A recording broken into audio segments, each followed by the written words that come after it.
Good evening, everybody. Happy to have you with us here at the newly christened Munk School of Global Affairs, the house that Stein built, as we occasionally like to call it.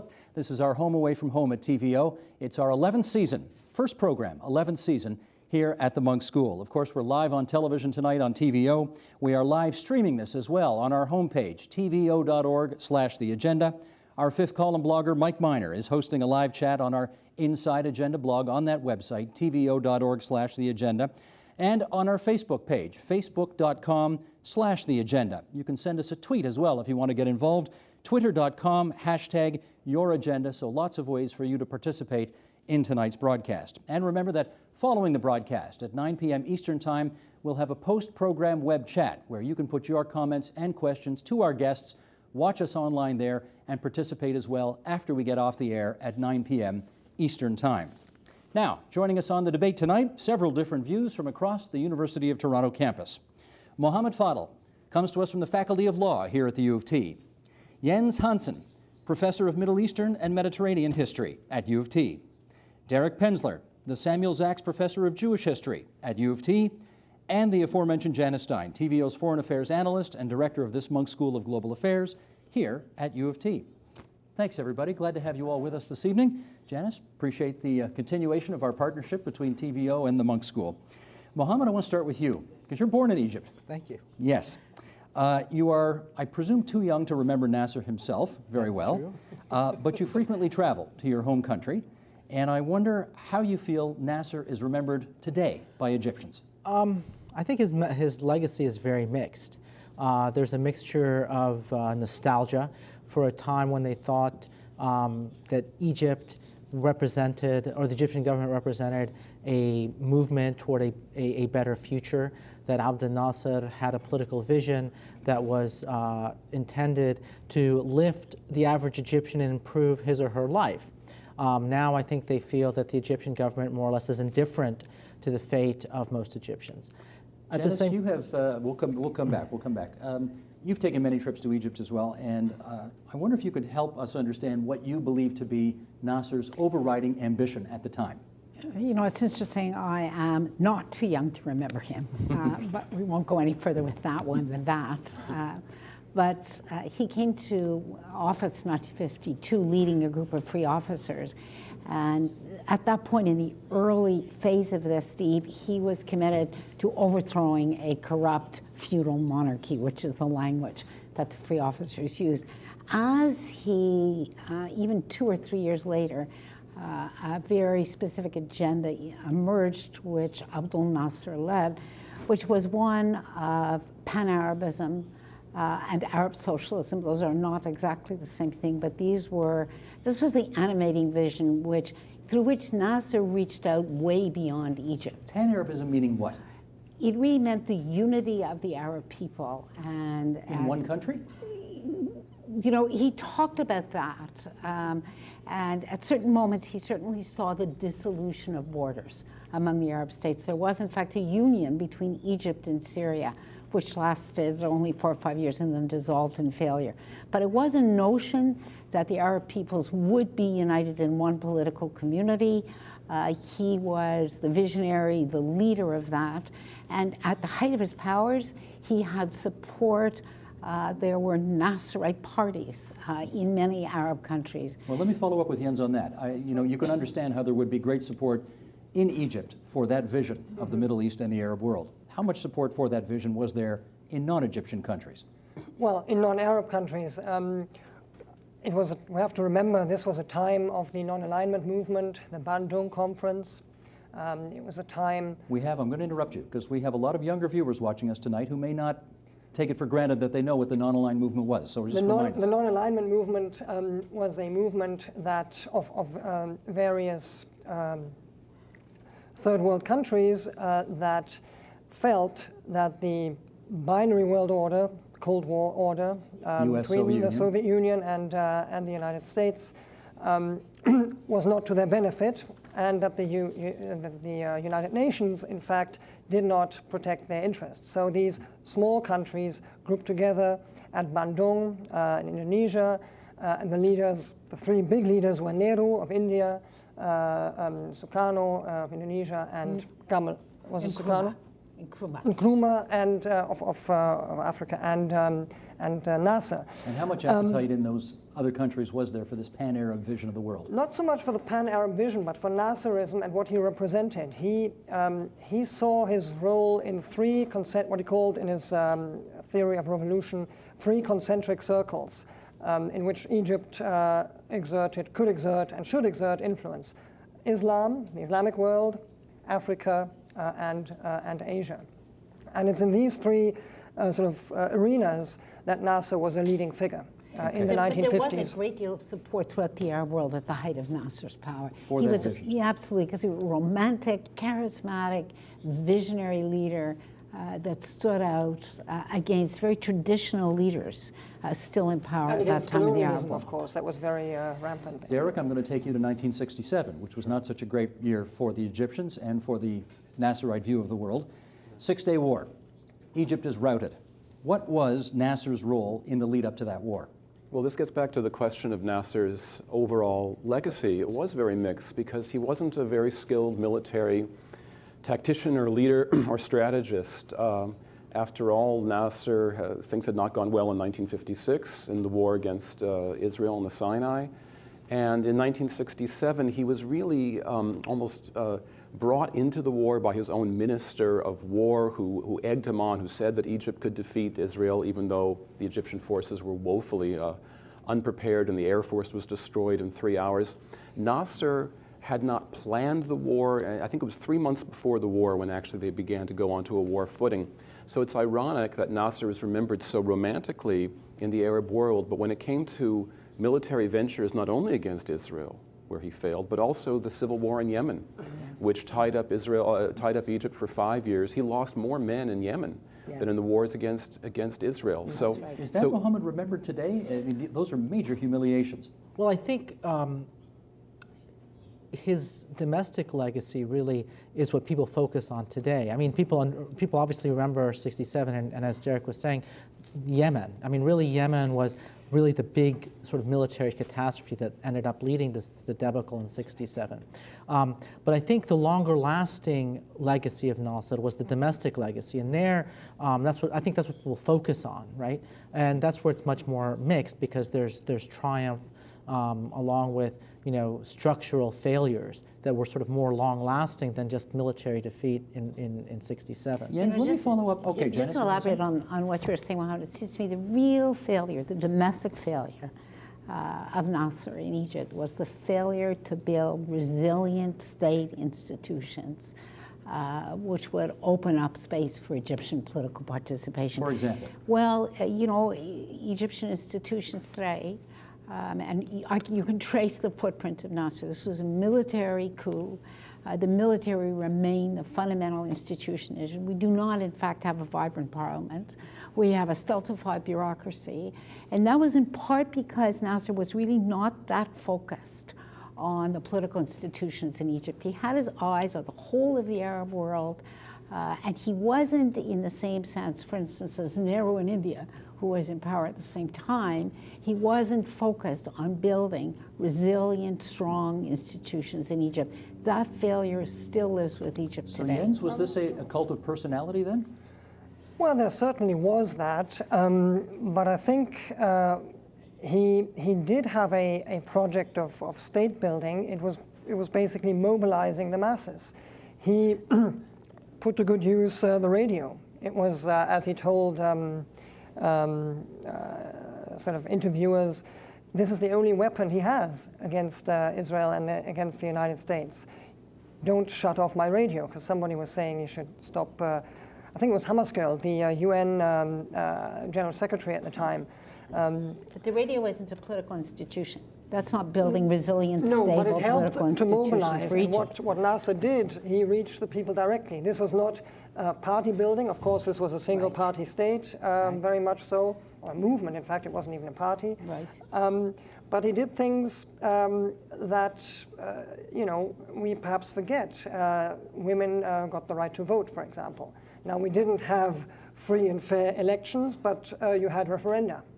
And we can discuss whether referenda are a good form of... Before you go there, Derek wanted in on something. Well, just something about, along with the failure to build a vibrant sort of bottom-up series of state institutions, of course, are economic institutions that are heavily state-run, bureaucratic, and open to cronyism and corruption. And that's where it's interesting to contrast him with Sadat, who did not have his charisma, but who in many ways was a more successful planner, economic planner in terms of the beginning of the liberalization of the economy, but also planning both a successful, or what began as a successful war against Israel in 1973, and peace with Israel. So Sadat in some ways contrasts interestingly with the charismatic Nasser. Well, I wouldn't be so quick to deny Abdel Nasser's positive economic and even institutional legacy in Egypt.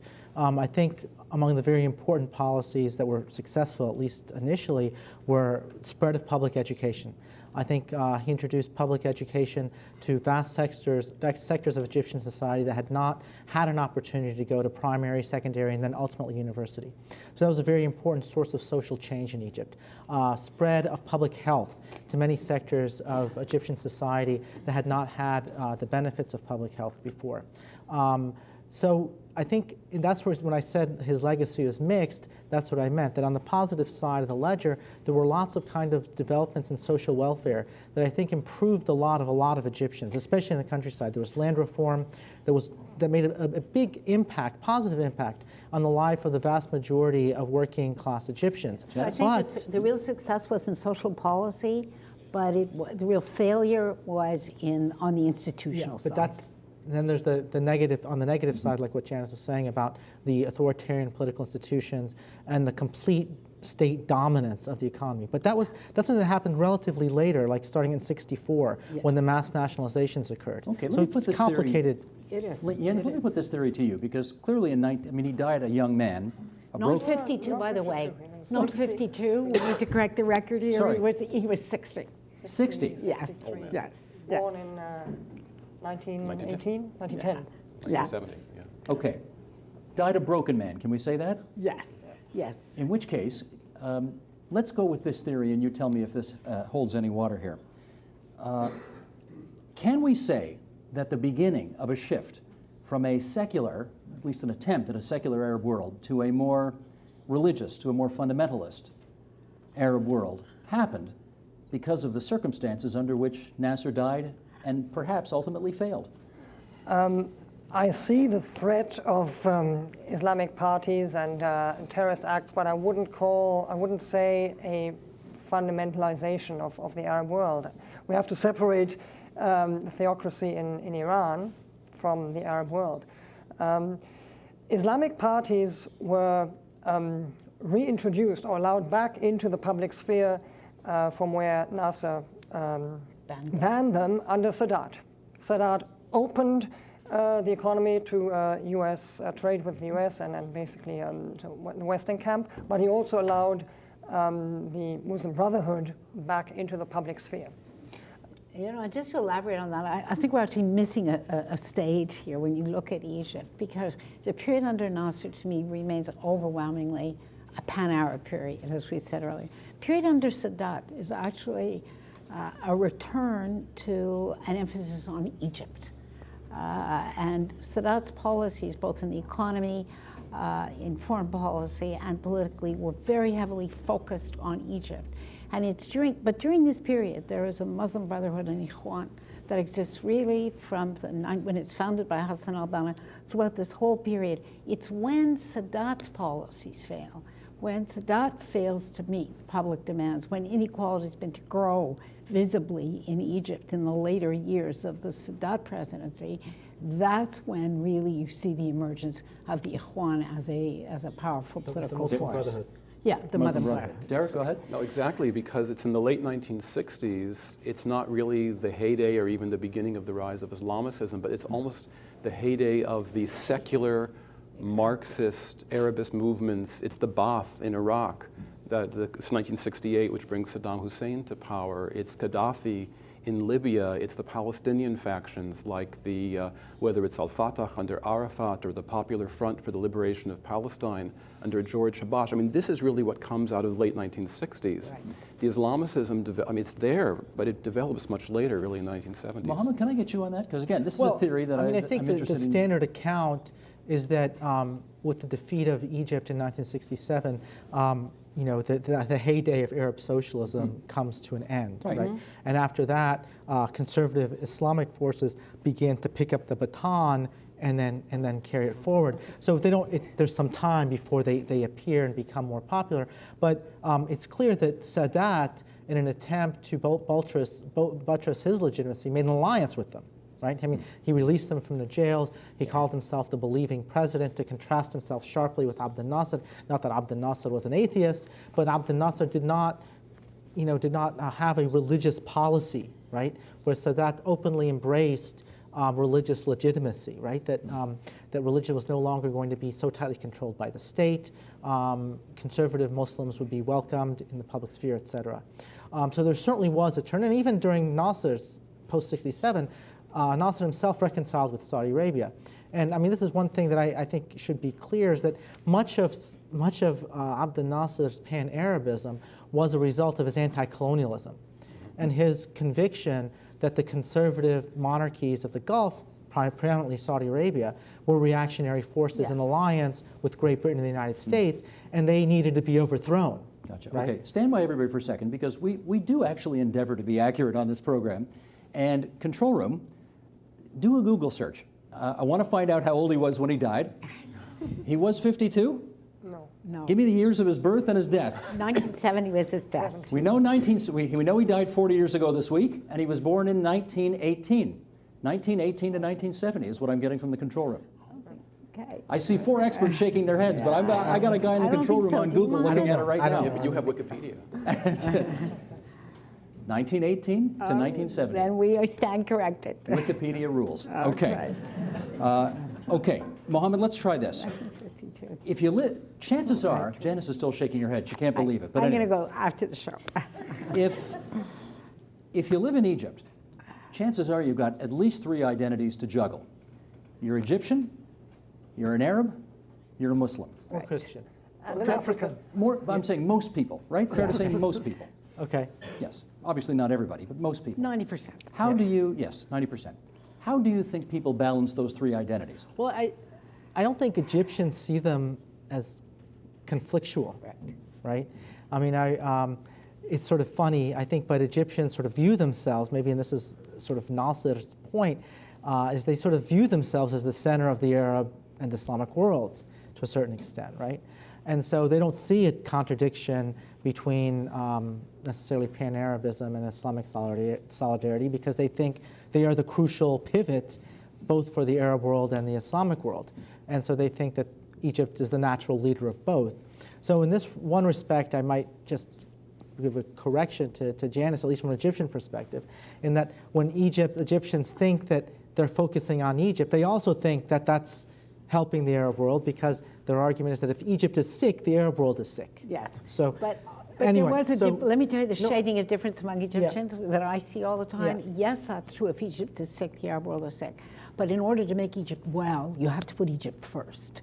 And there were real divisions on foreign policy. I agree. I agree. Yeah. But there's still this general idea that I don't think there's a very strong in the early part of the 20th century, there's a kind of movement to separate Egypt from the Arab and Islamic world. For example, Taha Hussein, a leading Egyptian intellectual, wrote his book, The Future of Culture in Egypt, right? And it seemed to be, that the future of culture of Egypt was with Europe, right?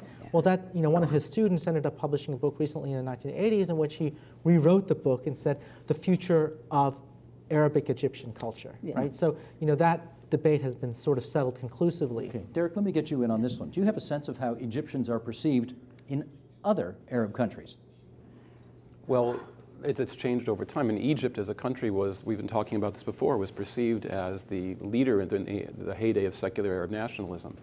But Egypt's star has fallen in recent years. And that's the interesting thing, is that it's really, if we limit it to Arab countries, the problem is that in the Islamic world, it's 2 non-Arab countries, right, that are rising to supremacy, Turkey and Iran. So, and this change seems to have come, well, in Iran, obviously, it's much more, it goes back to the 1980s. In Turkey, it's just the last couple of years. So, I think Egypt's star has definitely fallen. But, if you even look in the Arab world, there are shifts always in the currents. So under Nasser, Egypt was the preeminent Arab state, and it still remains, in my view, the most important Arab state. It's got, it's the most populous state, and where Egypt is still in the Arab world is of momentous importance. But if you look around in the Gulf, the Saudi family, the sheikdoms, today looking at an Egypt which is poor, which has large numbers of people living in poverty, which has no resources. In comparison to the oil-rich sheikdoms, there is a sense of triumph and of distinct, often superiority and condescension in Gulf Arab states towards Egypt, which sits very poorly with Egyptians. Okay. Let me do a little business here, just because we're about halfway through the program. I want to remind everybody of we're here at the Munk School of Global Affairs tonight. Our 11th season down here at what used to be called the Munk Center, now the Munk School, asking whether Egypt needs a new Nasser. It's 40 years this week since the Egyptian leader's death, and we're asking that question here tonight. If you couldn't get down here in person tonight, you can send us a tweet at twitter.com, #YourAgenda to participate in tonight's broadcast. Go on your computer, check us out online. Fifth Column blogger Mike Miner is hosting a live chat right now on our Inside Agenda blog. That's at tvo.org/theagenda, or on our Facebook page, facebook.com/theagenda. And a reminder, immediately following the broadcast at 9 p.m. Eastern Time, we'll have a post-program web chat where we'll take your comments and questions and put them to our guests online after we get off the air. That's just after 9 p.m. Eastern Time. Okay, let's, Mohammed, I want to try this with you. How do Egyptians feel today about the kind of political maneuvering between the United States, Israel, and the rest of the Arab world? Is that the hallmark of Egypt's foreign policy today? Do they feel that all of that enhances Egypt's place in the region and in the world? It's a very difficult question to answer. I mean, obviously, Egypt is a huge country, and I have really no basis to answer that other than anecdotal, right? I think for the most part, conditions are really difficult for the average Egyptian. And to be quite honest, I don't think most Egyptians are really focused on international relations. I mean, I think there's a sense in which they recognize that Egypt's stars fallen in the way that Derek has mentioned, right? That it used to be that, if you had an Egyptian passport, you were treated in a certain way in manner of respect. Now Egyptians joke that you should hold a party if you can get a visa to go to any other country. So I think there's this sort of a kind of sense of gloom and doom that the domestic situation is intolerable.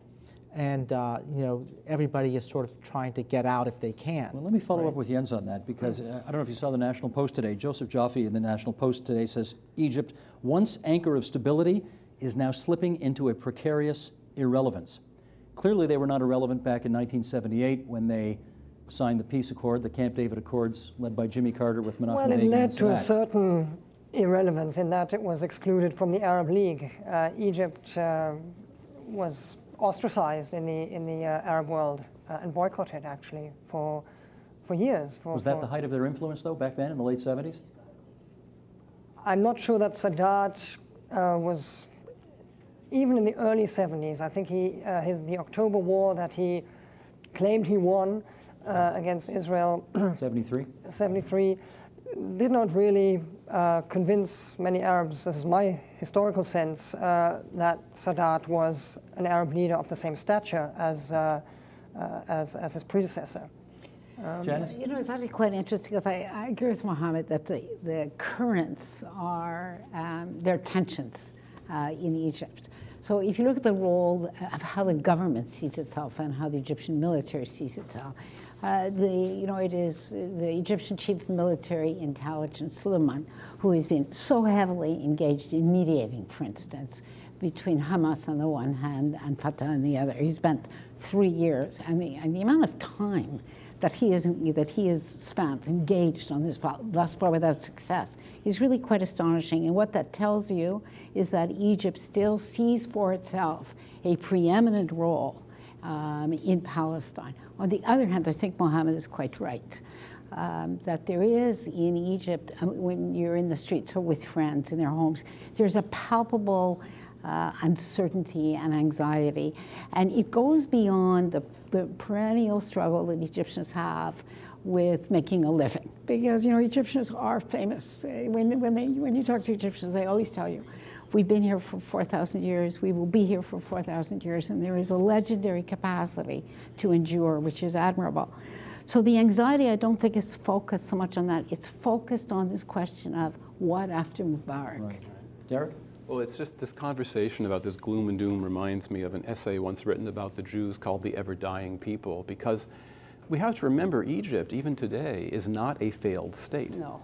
The economy has grown, GDP has grown massively in the last 20 years. There is vast inequity of wealth, as there is throughout the world. The political institutions are corrupt and authoritarian, but they are functioning. And the fact is that, thanks to the Egypt First policy we've been talking about, Sadat cut a deal with Israel between 1977 and 1979.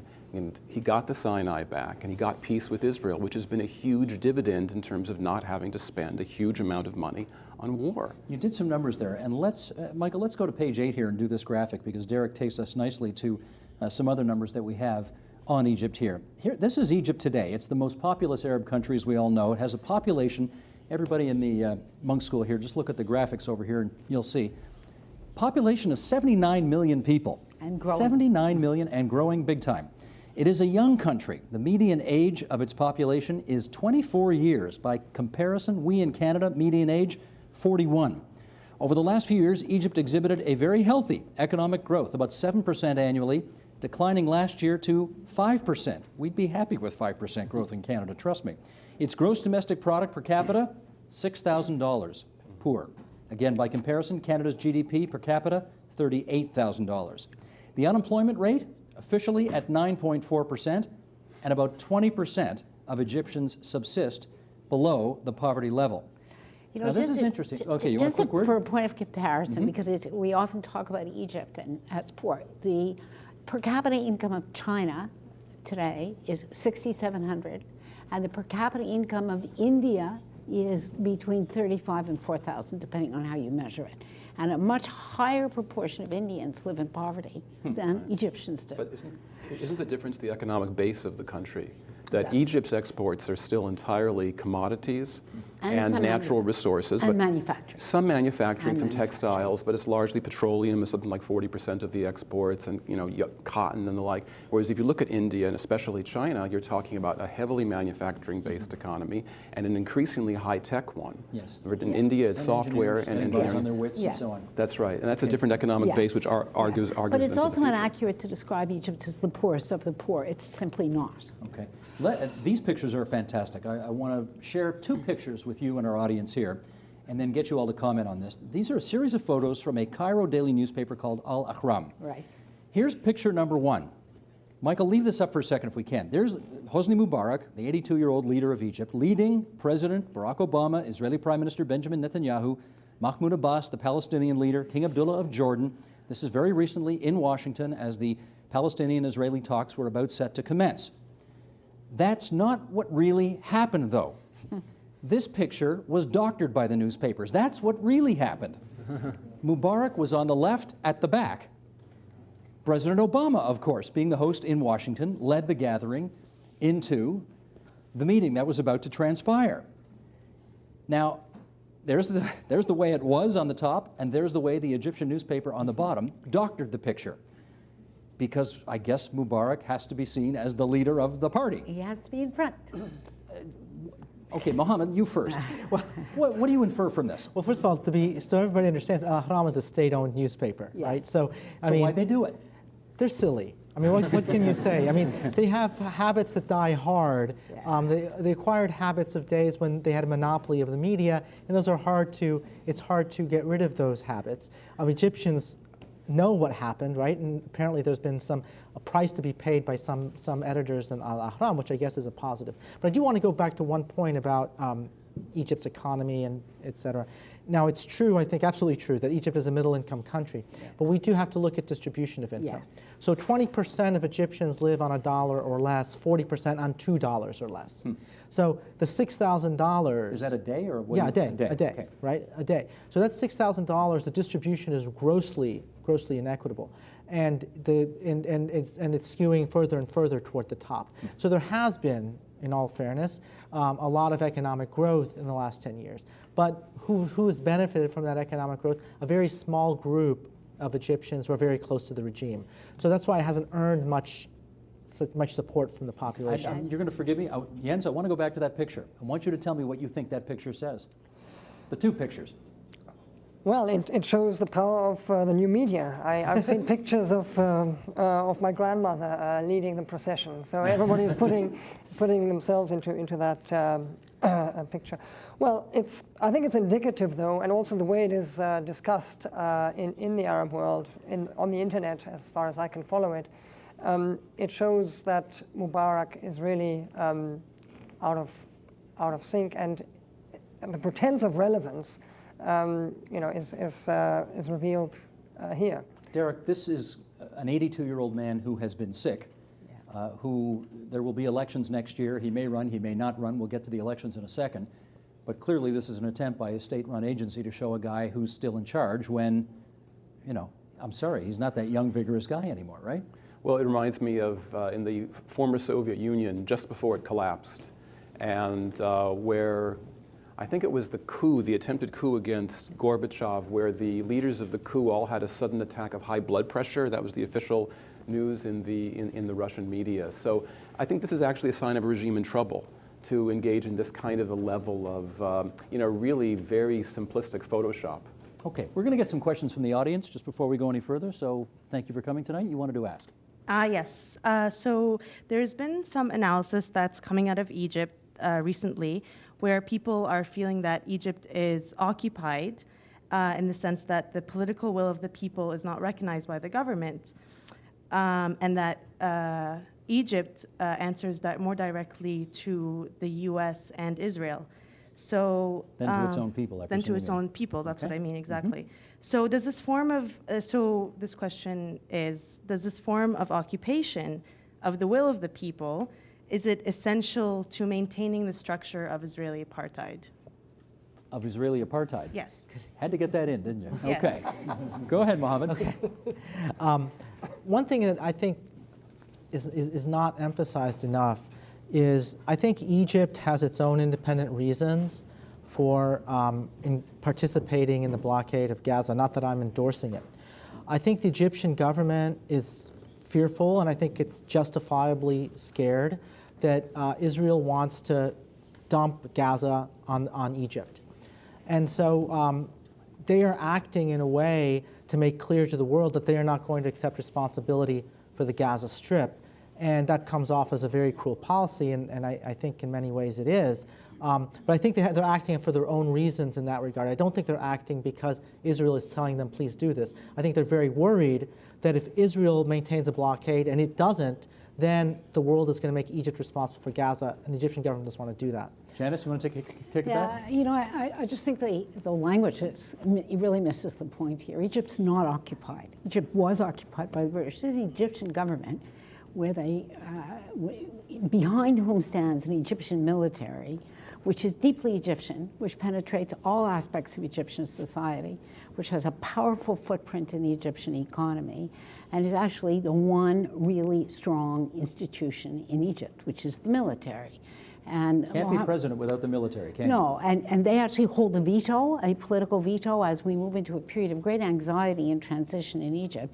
It's the Egyptian military, the general staff and the colonels below, who are a bigger question mark, but they hold the political veto over the future of Egypt. They are a deeply embedded Egyptian institution that has strengthened its grip on Egyptian society and on the Egyptian economy in the last 20 years. Jens, so I think would the you say question this is just off. Do you think Egypt is occupied in the sense that the questioner said? Well, occupied is perhaps the wrong term, but I'm sure there is a sense that the government and even Mubarak does not represent the will of the Egyptians. But that's true of an authoritarian regime. Well, not Nasser. I think Nasser had that. You might say Nasser was authoritarian, but I think he represented the will of the people. I don't think there was any. We don't know. Well, we have, as historians, we have ways to sort of measure that. A lot of support in the streets, Janice, you'd have to say that, right? Yes. Yes. Okay, let's go over here. Just go ahead. Yes, sir. Getting back to Nasser, it was a bipolar world in the Cold War. What was the Western perception of Nasser? Was it a unanimous kind of nobody liked him, or what was the Western? Pretty much, yeah. I'd say the standard view, if one looks at the cartoons of the time, was Hitler on the Nile. So he was, however we criticize him, we mustn't forget that he stood up against a very powerful, racist sort of stereotype. But I should also say that Nasser had supporters, of course, in the Eastern Bloc, for better or worse. He was on sort of good terms with Tito. But his mainstay, as I said at the beginning, his mainstay was really the non-alignment movement, African leaders.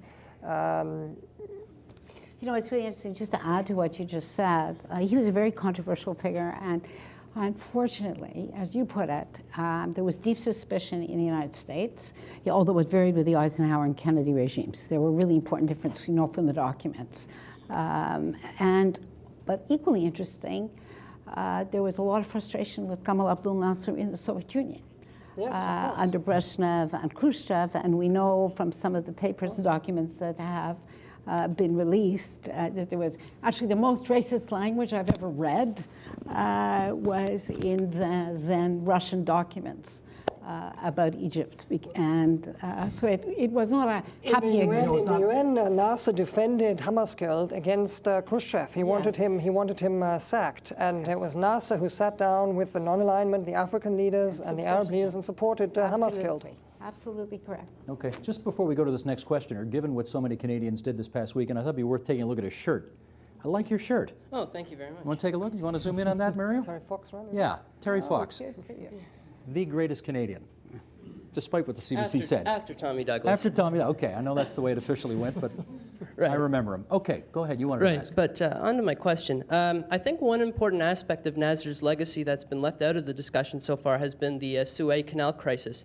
I'd like to know from a panel of experts here, what's your opinion on the way Nasser handled the Suez Canal crisis? And I think even more importantly, what do you think the response of the international community, how do you think they handled it? Derek, you first. Well, this is a good example of where Nasser could win a kind of a public victory and a military defeat at the same time. It was brilliant. Because the French and English intervention in the Suez was so just a blatant sort of neo-imperialist scheme. And it failed utterly, and they retreated. But at the same time, Israel defeated the Egyptian forces in the Sinai, temporarily occupied the Sinai, and then forced Egypt to open the Straits of Tiran to Israeli shipping. So it was a victory and a defeat. But it also was a good sign, though, of the fear that Nasser could inspire in the Western world, to the point that a few years later, the French thought falsely that Nasser was providing massive amounts of assistance to Algerian militants, and he wasn't, right? But there was this fear of Nasser. But when you also say, Derek, just very quickly, that this was probably Nasser's great moment, where he stood up against the colonial powers. He pushed back the forces that were attempting to regain control of the Suez Canal. And this was probably the height of Nasser's popularity in the Arab world. And if you read about it in Arab textbooks, this is Nasser's shining moment, clearly. Well, I think also was very important domestically for lots of reasons. The desire to get rid of to expel the British from the Suez Canal had been a long-standing nationalist goal. Egypt had gained nominal independence from Britain after World War I, but the British had reserved for themselves lots of privileges, including control of the Suez Canal. And I think it's important to recognize that Egypt was fully within its rights as a sovereign state to nationalize the Suez Canal. Abdel Nasser offered compensation to the shareholders and the bondholders of the Suez Canal Company, but nevertheless, Egypt was met by these threats of force. So at that point in time, given who Nasser was and given what he was standing for, it would have been impossible for him to back down, right? And so I think it was very important not only for that, but also domestically for Egypt, because at that time, Egypt is transitioning out of a colonial rule, and it becomes very important for Egyptians to demonstrate that they can run the canal, Okay. Right? And so, question here, please. In the question of pan-Arabism, bringing it up into today's world a little more to deal with the Palestinian camps, is there any way that Egypt would have anything to do that could offer to these abandoned people this issue of the Palestinian camps that have resulted out of all of this turmoil? Is there anything in today's world that has come out of this pan-Arabism and sort of Nasser's legacy in helping? Who wants in on that? You know, Janice? it's actually quite interesting when you look at Egyptian policy. Mohammed was just talking about the policy, which is tantamount to a blockade of Gaza. Ever since 1967, Egypt has made it very, very clear it does not want, in any way, to gain formal responsibility for Gaza and for Palestinians living in Gaza. That's number one. Number two, in fact, if you look at the last several years, they have been more concerned with building a wall between Gaza and Egypt because they see connections between religious organizations that operate in Palestine and those that operate both in Egypt and in the Sinai. So I think it's actually the reverse, that Egypt is trying to fence off that problem and prevent any spillover from Palestine into Egypt. Mohammed? You know, Egypt, as part of its obligations under the, in the Arab League, after the creation of the State of Israel and the creation of the Palestinian refugee crisis, the Arab League instituted certain rules that Arab states were supposed to follow in support of the Palestinians, right? Among them, access to education, healthcare, et cetera, et cetera. So Egypt has been very scrupulous in following those commitments, right? And so Egyptian universities continue to be open to Palestinians. Oftentimes, Palestinians can go and study in Egypt at the full expense of the Egyptian government, et cetera, et cetera. But the Egyptian government has maintained, not even before '67, because when Egypt was in Gaza, they never claimed any sort of sovereignty over it. They were just sort of there as a protective role. And so I think now Egypt is just asserting that, even more vehemently, that we don't want to become responsible for the refugee population, and we're afraid that's where it's going. Right? Let me just interrupt audience questions for a second, because we did refer to the fact, I guess a few minutes ago, that there are going to be presidential elections next year. And this is a potentially huge moment in Egyptian history. And Michael, if we can, let's go to the graphic on page 9 and talk about this for a second. Instead of the democratic dream, the reality is that we are faced only with unappetizing options. An inherited transition, a sixth Mubarak term, a handover to some stony-faced Apparatchik-like intelligence chief Omar Suleiman, or a military coup. And when comparing these eminently uninspiring alternative futures, it is not hard to conclude that Mubarak's son, Gamal Mubarak, is the best bet if you care about Egypt's long-term democratic prospects. That's from a piece earlier this month in Foreign Policy magazine. Derek, how real is the prospect, do you think, that Mubarak's son is going to become the next president? Oh, it's certainly possible. And there is one other option, which is... I should say there's a lot of antipathy to that idea. There's a lot of antipathy, but people were killed in the streets the other day protesting Well, against these were small. This was a small protest, 300 people in Cairo, 25 in Alexandria. We shouldn't exaggerate. And it is part of the small opposition movement in Egypt, little bits and pieces of which are legal for short periods of time before they're suppressed again. But the fact is that Gamal represents, he's not really a new force unless we describe him as a kind of force for neoliberalism of the economy, in that he's made his career in England as an investment banker. But he's also a very high functionary in the ruling National Democratic Party. He's very much part of the apparatus. There is one other choice, the former head of the International Atomic Energy Association, Mohammed Al, who is sort of like the Michael Ignatieff of Egypt, in that he's been out of the country for so long and he's not really necessarily in touch. Watching those Tory ads again, haven't That's you? right, Okay. that's me. Right, yeah. So that is one other option. Well, there's a problem with him, though. He doesn't belong to a party that is permitted to run in these elections. There's a No, petition. he's already announced that he's going to boycott the elections, so he's not going to run. Let me just take... No, he's going to boycott the parliamentary elections. There is a petition with Yes. 800,000 signatures. But let me just... Hang on, back up. How do you... Egypt's a democracy, right? Well, no. Egypt is a republic. It's a republic, but it's not a democracy. It does not have, in fact... It's a democracy. Let me back up for 1 second and just talk about the judges for one moment, which is probably, I think, the most interesting political group that exists in Egypt right now. 2 years ago or 3 years ago, after the last parliamentary elections, judges had to validate the election result. Incredibly corrupt parliamentary election by the time he got to the third round. And judges went on strike in Egypt. And if there is an establishment in Egypt, it is the judges. The judges went on strike to protest against the corruption in the election. There was a referendum in Egypt which removed judicial supervision from the parliamentary elections. There's zero check now on corruption in the forthcoming elections. But I want to ask Mohammed about this. Mohammed al-Baradei is a Nobel Prize winning former head of the International Atomic Energy Agency. I mean, he's got pretty good credentials, and he's not, at the moment, allowed to run for president. Can you explain that to us? Well, the technical reason is to be able to run for president, you have to be a nominee of an approved political party. Approved by? The government, right? Right. And there are very arcane rules in order to form a political party in Egypt. You submit your proposal for a political party. The government has to approve it, among other reasons, by showing that the platform of your party is sufficiently distinct from already existing parties. Well, Egypt has a broad spectrum of political parties going from the extreme right to the extreme left. So it's very hard to imagine creating a new political party that has a distinct political platform. Now, these political parties that do exist are only parties in name. They're sort of created by the government. They're strictly monitored by the government. Oftentimes, they're sort of co-opted by the government through various kinds of favors and kickbacks that the government awards them. But more importantly, they have no presence outside of Cairo and Alexandria, right? So the opposition parties are really only opposition parties in name, right? And so we can't expect genuine opposition from them, right? Nor can we expect under the law as written that a genuine opposition party could be recognized legally, right? So the hinge, the lever is what we talked about earlier.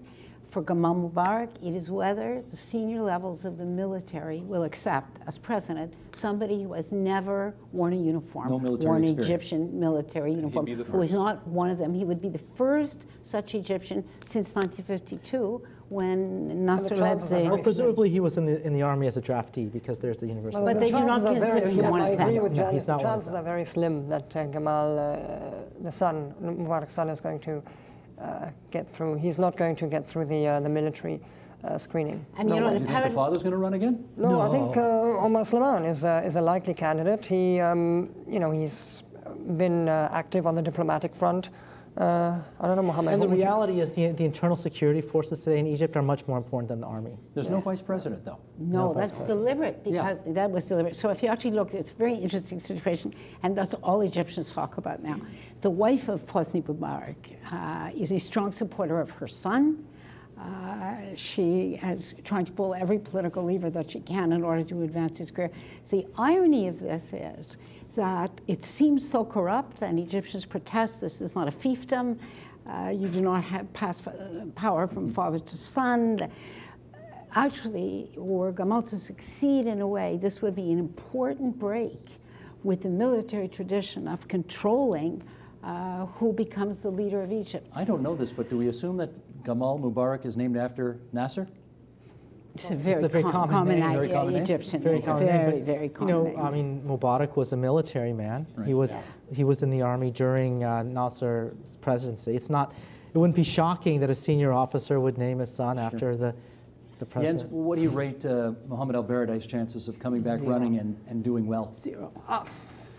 Slim, but I think he plays a political role. He's he's boycotted the forthcoming parliamentary elections. He leads the Group for Change. No. He leads the sort of Movement for Change. Movement for Change. Support of the law. Is that Kafia? No, Is that what we're talking about? No, Kafia is led by Ayman Noor. The last presidential candidate was imprisoned. Right. And then just released a year ago. Okay. No, Baradei sort of has this sort of amalgamation, the Movement for Change.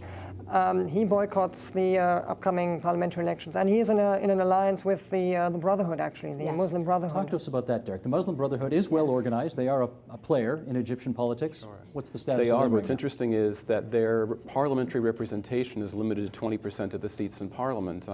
My guess is that their electoral strength would be considerably higher if the parliament weren't rigged. But also of the 800,000 signatures that have been gained in a petition in Egypt to allow Baradei to run for president, 700,000 have been gathered from the Islamic Brotherhood. Right. So this is really where the strength lies. And I just wanted to throw in one other comment. People forget, because we always see Mubarak in a suit. You referred to his military experience. He was commander of the Air Force. Right. And he was not a low-ranking person, so it's a long tradition. But you know, it's interesting, you started the program, does Egypt need another Nasser? No, it actually needs a Democrat. Nasser was not that. Thomas Jefferson waiting in the wings by chance? Not Thomas Jefferson, but there is a very small, marginalized Egyptian democratic tradition. Its leading spokesman, Saad al-Din Ibrahim, is in exile. Why?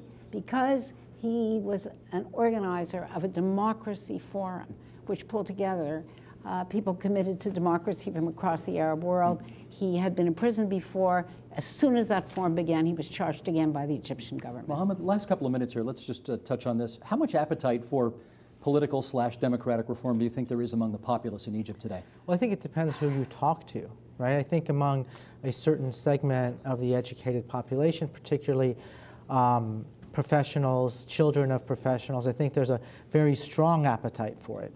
I think the problem that they're going to face is the apathy of the working class, right? Is that I think there's a general feeling, I hate to use the words doom and gloom again, but I think there's a general pessimism and despair that anybody can save this sort of sinking ship.